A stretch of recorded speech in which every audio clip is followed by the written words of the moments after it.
Conversations, a content partnership with the Ohio Soybean Council on Brownfield. I'm anchor reporter Meghan Grebner. It is time for our August check-in, and we'll talk with Jeff Magyar, who's in the northeastern part of the state, Nathan Eckel in northwest Ohio, and Bill Bayliss in central Ohio. Gentlemen, thanks for joining us today. Thanks for having us. Glad to be here. It has been a wild growing season, so it's been really interesting to check in with everybody from post planting, and we'll go through another month before harvest gets started. Jeff, I'm going to start with you today. You seem to have had the most wild weather for parts of the state. Talk me through how things are going since the last time we talked in July. Yes, was the driest I've ever seen it in my lifetime. We were getting a couple tenths holding us through everything, but 5 mile north, they were getting a couple inches. Well, I just came back 2 weeks ago from a USB meeting, and we've gotten 2 inches of rain while I was away. But north of me, 5 mile up, I was talking to one guy. He was making hay, and he had 7 inches of rain last week. Our beans are showing a little stress in waterways and low areas of yellowing of beans, but 5 mile north of me, the whole fields are yellow, phytophthora, different types of stress. And if they don't snap out of it soon, they're going to have trouble. This county averaging 45 bushel, I would guess, on soybeans. It is bad north of here. Nathan, going from one extreme to the other, and I don't know. Pardon? Go ahead. Continue. Sorry. You broke up. So you said you haven't seen it this bad in that part of the state? Oh no, we've had it this bad before, but it's just odd. We went from one extreme of being way too dry, and I suppose part of the problem is the beans didn't have enough moisture to get good nodulation going, and that now through the dry spell and now being slammed with too much water, they're really showing the stress. Nathan, let's swing over to the western part of the state. You're outside today. How are things looking in your area? Things are looking pretty decent here. You know, we were dry earlier, as we've talked before. We have seen some disease pressure. We just got all of our corn. This is the first time we've ever flown all of our acres of corn. We've flown with fungicide here just this last week. We were out walking a plot. My brother and a researcher from OSU, we're doing a nitrogen study again for the second year in a row here on our farm, and we were out walking. We did find a couple small specks of tar spot in a field, and I think that warranted. We've seen that's a little earlier than it's been in here in years past, so I thought that warranted getting sprayed. So for the first time ever, we've sprayed every acre this year, which isn't normal for us. Into the bean side of things, beans are looking really good. You know, along with the corn, we had great weather. We had our county fair here in Wood County last week. Probably some of the best weather we've ever had. You can almost always count on a giant rain, or it's going to be real hot during the Wood County fair, and it was not that way this year. We had great weather. All the corn was pretty much going through pollination at that point, so we had ideal conditions for that. But like I said, we saw disease in corn. We saw some tar spot. We saw some northern on some leaves. Switching into the beans, we have seen a lot of beetle feeding on the leaves, and we did find some of our earlier fields of beans that we planted. We found some frog eye in, so we hit those with some fungicide here last week as well, which frog eye is hit or miss. Never had this much defoliation in those early beans, but I think it was because we planted beans first this year, which is something we've never really done before. We've always planted corn first, but them early beans, I think we're just far enough along that the bugs and everything really enjoy eating on those. So that's kind of where we're at right now. Bill, how are things in your area? Well, we're not that exciting, I guess. We went through the dry spell.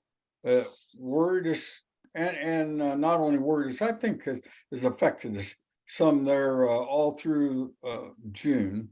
However, I was out just yesterday checking the crops, and I see right around my home here, things are probably run about 2 weeks behind, I think, average. Now, remember, in previous episodes of this program, I'm a multi-county farmer, which doesn't mean I'm that big, except my son-in-law lives clear in the South County, and I live in the corner of 2 other counties, so we kind of wander around. Now, my son-in-law's, that's probably 35 miles south from my home is the furthest field. He got to his planted first up in April. They look wonderful. Beans and corn both, just really ideal, great down there. Come back up in here where I say you need your doctor's degree in farming because it's a little tougher. Our soil types and like. With the dry weather in June really affected the beans, so I just was measuring our general foliage is only about 25 to 28 inches tall. So that's kind of short for beans. However, they are potted really pretty good and they're still blooming.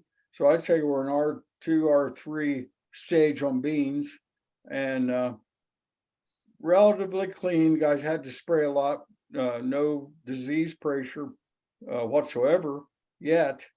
So I think they got the potential to not be a super crop, but a pretty decent crop. And with this, I forgot to say, we just got another 1.75 inches rain in the last 3 days. So that's a major benefit to bean crop that's in the pollination blooming stage and filling stage. So that leads you to think that our yield will make a general benefit out of that rain. Now on to corn similar to beans as far as here in my home areas later planted. We went from the middle of April to the middle of May planting corn. And then we mixed beans in between just because of weather conditions. The corn here looks really good. I'm getting 16 to 18 kernel rows around, which is excellent. But we're still in the R2, 3. So we're still filling, going from the blister stage to the kernel stage.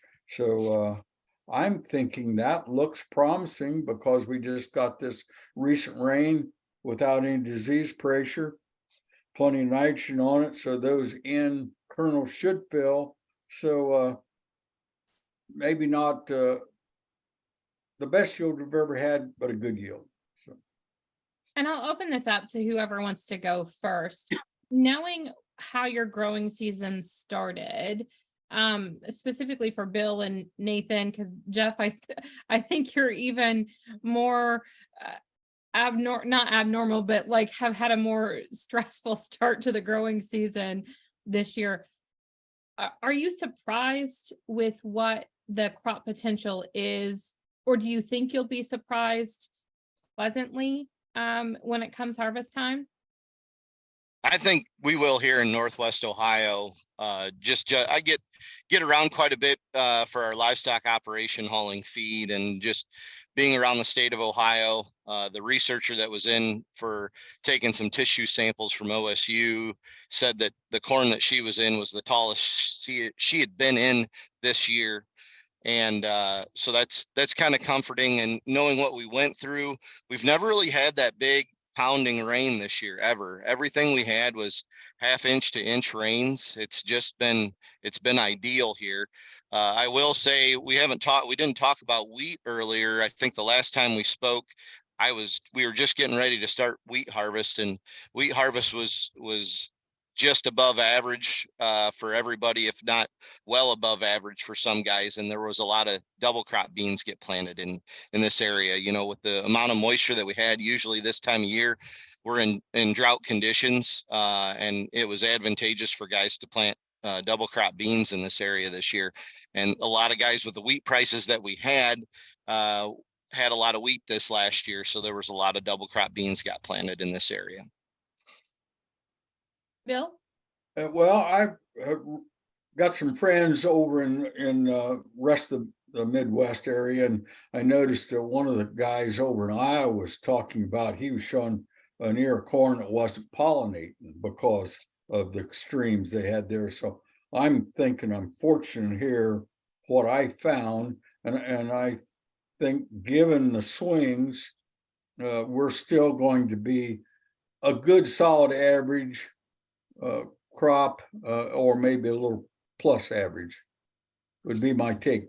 Back to the wheat, our wheat come off good, nice wheat, weed free, double crop. We double crop beans into it, which is the first time we've ever done that. They're not very tall yet, and they need to get sprayed now, but with the rain the way it is, they're probably in the first next week we'll spray them again. So it's a constant, ever changing occupation we're in. It keeps you all on your toes. Jeff, what about you? I'm amazed how resilient Mother Nature is.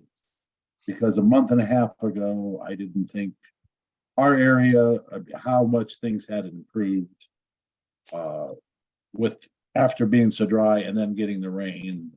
If we're hanging in there, like I said, it's a lot worse north of me, but Mother Nature has a way of saving her own butt. And right now, I would say our bean crop could still be average in my immediate area, and corn hung in through it, and it looks excellent. We've touched a little bit, Nathan talked a little bit about disease pressure. What has been some of the, is fungicide gonna be a make or break for folks in your part of the country this year? Nathan, you talked a little bit about that, but Jeff, Bill? I think we're disease free. We're fortunate we haven't sprayed any for fungicide. We was ready to, but decided no, try to save our money. And really, as we was getting ready, we was kind of concerned. That was before the last inch and a 3/4 rain. And so that really give us a good positive boost. It's all about timing the rain. It don't matter if you get your normal 38, 40-inch rain a year, and if it comes at the wrong time. And this year, a little bit like Nathan said, we never got that downpour all summer, but and maybe the dry June was a blessing. It might have, the old timers talk about that make your roots go deeper. So it really utilizes all the moisture we get from now on. We should have good carrying potential. Jeff? My area, normally some guys have been starting to spray more fungicide, mainly for vomitoxin, because sometimes we get the weather that is ideal for vomitoxin, and it's a problem mainly in corn. We did have, pesticide wise, we did have to spray a couple hundred acres a second time of corn, but all our beans, the food grade beans, we had to spray them all a second time. Normally we only spray a third of them a second time for weed control, but we're pretty clean now, except a little bit of escaped common ragweed. But the beans in our area and the Roundup beans, we have some mare's tail coming through in that, probably because a lot of the weeds, when they were sprayed, hadn't germinated yet. But with all the rain, our area is not going to be clean bean fields for weed. Let's talk a little bit about harvest prep. I mean, we're still a ways away, but what are some of the things that you guys are doing right now to get ready for those long days and short nights, or long days, long nights, in terms of working around the clock to get ready to go? We're doing some work on our elevator right now, and combines will probably come in next week and go over them completely, and grain, the soybean header, everything. Now's the time when we go over them, make sure they're ready. But 8 hours into the harvest, who knows what'll go wrong. Yeah, here for us, right now, we're actually going to be in silage shopping mode here. I would say sometime in the second week of September, probably we'll look at chopping silage here. So that's first and foremost on our mind. The combine's pretty much ready to go. We do have some work to do on the head. We're going to hang some new iron on the corn head this year. In the area, when you start talking about, it's kind of interesting. You know, a lot of these I've said before in my area, no matter what farm I'm at, we're heavily populated with co-ops, and no matter what farm I'm at, we've got an elevator within 5 miles. But those elevators were built in the 50s and 60s and built for, 200-300 bushel hopper wagons, and not a whole lot of work has been done in the last 30-40 years on those. So right now we're seeing there's an elevator just 5 miles south of me that's putting up a 750,000 bushel bin just for beans, and putting in a bigger pit. These co-ops are now starting to realize that, farmers have advanced and become more efficient with their time, have bigger equipment, bigger combines, more semis rather than hopper wagons. So they've got to kind of come up with a time. So there's a lot of that going on in this area. Like I said before, we're fortunate that we've got Anderson's terminal, ADM terminal up here in Toledo. So that takes a lot of pressure off these co-ops, but we still need to get through as fast as we can harvest now. Storage and space is key for these small co-ops. And from here, I have to admit, we're in fair season. We just rolled out of the state fair.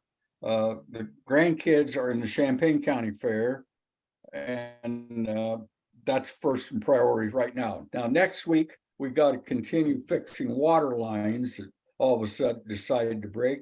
The good thing about it is in the summertime, usually those water lines go bad in the wintertime. So it wasn't cold working on them. But combine, basically, we got to use combine, or I mean, it's been around here a few years, and keep looking at them new ones. My golly, had the dollar signs on them, so we kind of do baby steps on that. Got a new grain table here last year, so that smoothed that, and it really is in pretty good shape. So our grain setup, we have our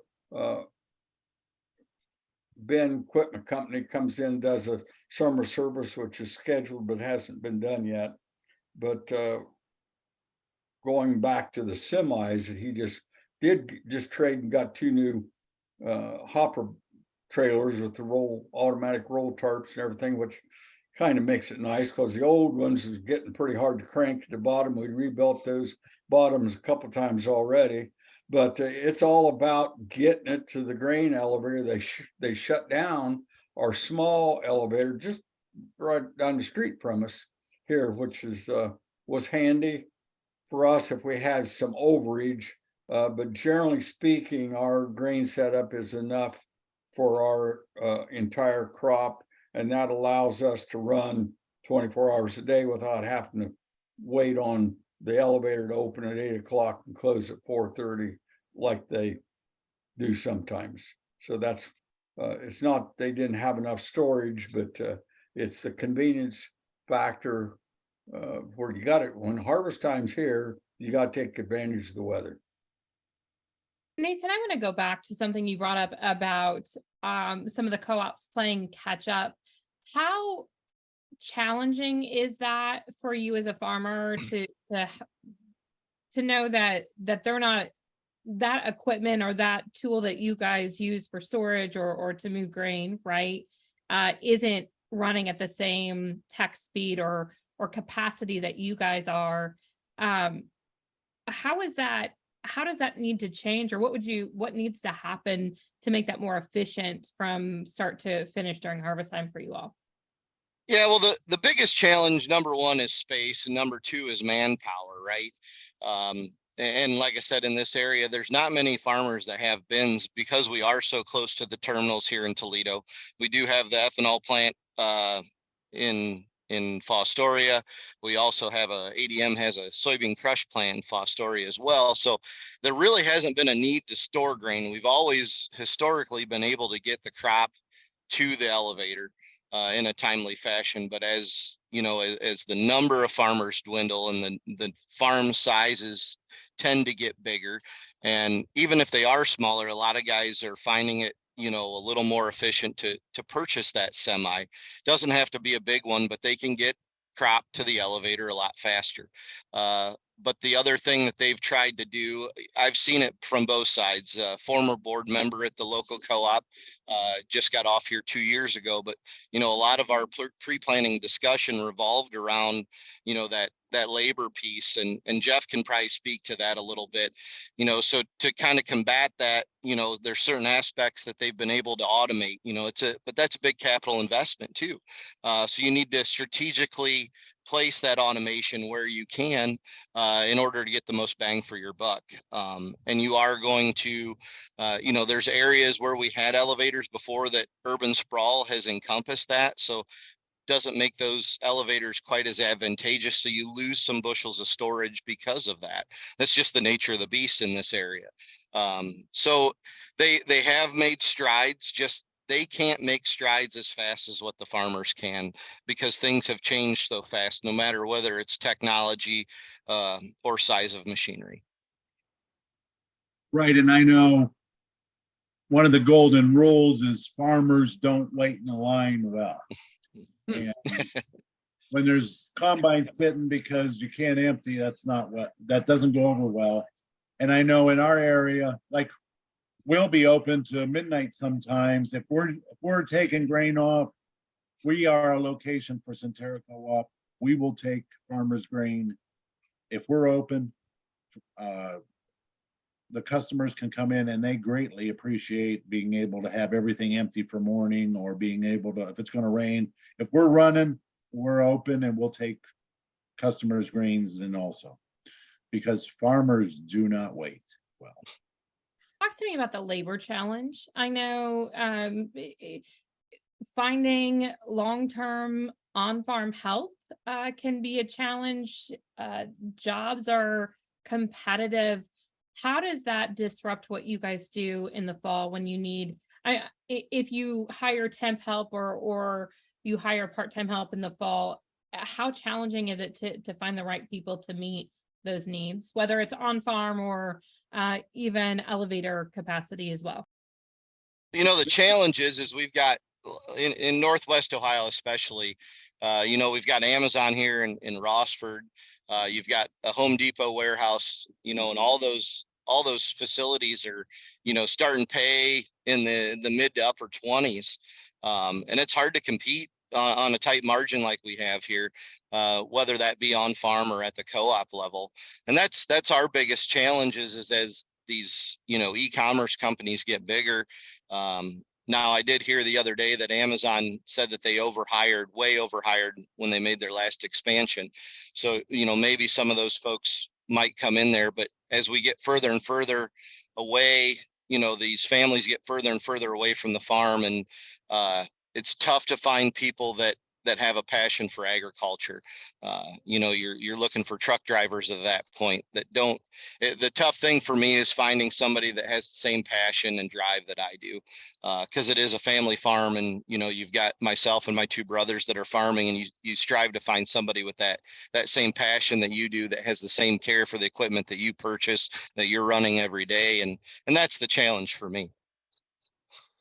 Right, and I know it's a challenge here in our area too, because the best help was always farm kids, and used to be they'd all get a job at a farm in the summer, and then they continue on in the fall. But now they can make $20 an hour at McDonald's, and it's very difficult to attract the good help. But I mean, the farm kids that want to farm, and if they don't have a needed at home, they're still available. And the ones the good thing is usually the ones that love it, if you can land one of those, you're home free.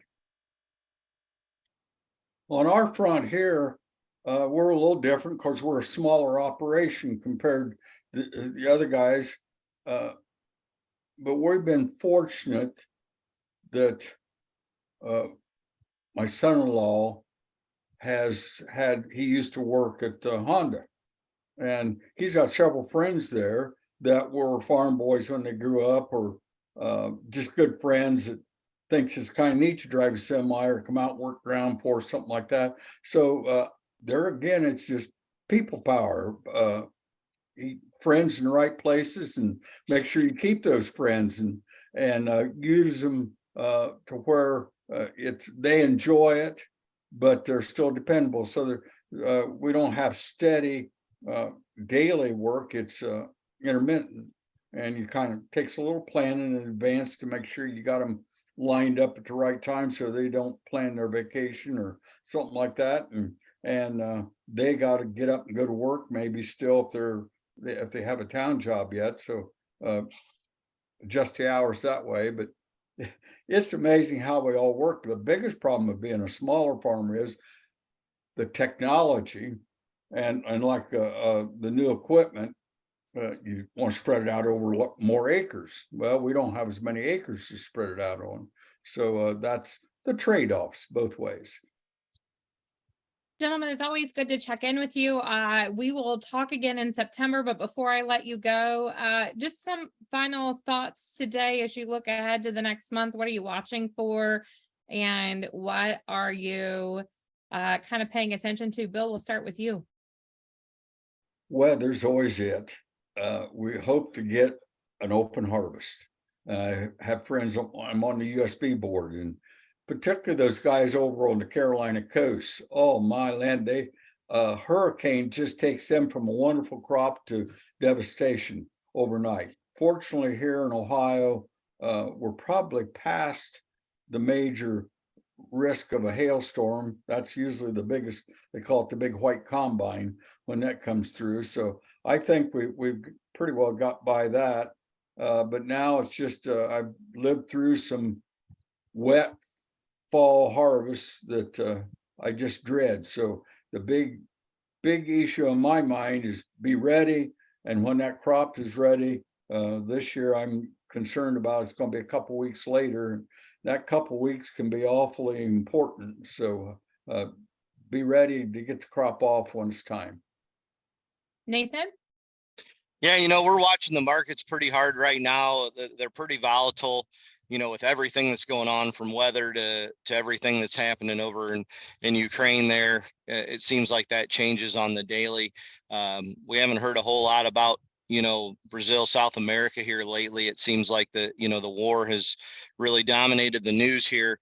So we're watching that right now. Really looking forward to this harvest, though, moving into harvest for us. We've had, last year was a pretty decent year, but the 3-4 years prior to that was rough for us here, and looking for another decent crop, and really looking forward to doing that and enjoying that with the family. And Jeff? Like Nathan, my big concern is there's a government first crop estimate comes out Friday, I think, and how that number will greatly affect these markets. And with all the stress in that, will they be accurate government estimates of the crop? That is a big concern. And with, like Nathan said, I mean, there's a silent trade war with China right now, and there's manipulation of the markets and geopolitical events with currency, world currency, and all this. It could be a volatile pricing swings here. Who knows? And we also have to deal with are we going to have a wet harvest? Because the years tend to average themselves out for rainfall, so we don't want it 1st of October. All catching up on our rain. Gentlemen, I can't wait to check in with you in September. We'll be right ahead of harvest, I would assume, at that point, for at least part of the country, and we'll get some final thoughts as we wrap up our series of Cab Conversations this year. Thanks, Megan. Thank you, and everyone, safe harvest. Thanks, guys. I'm Meghan Grebner on Brownfield.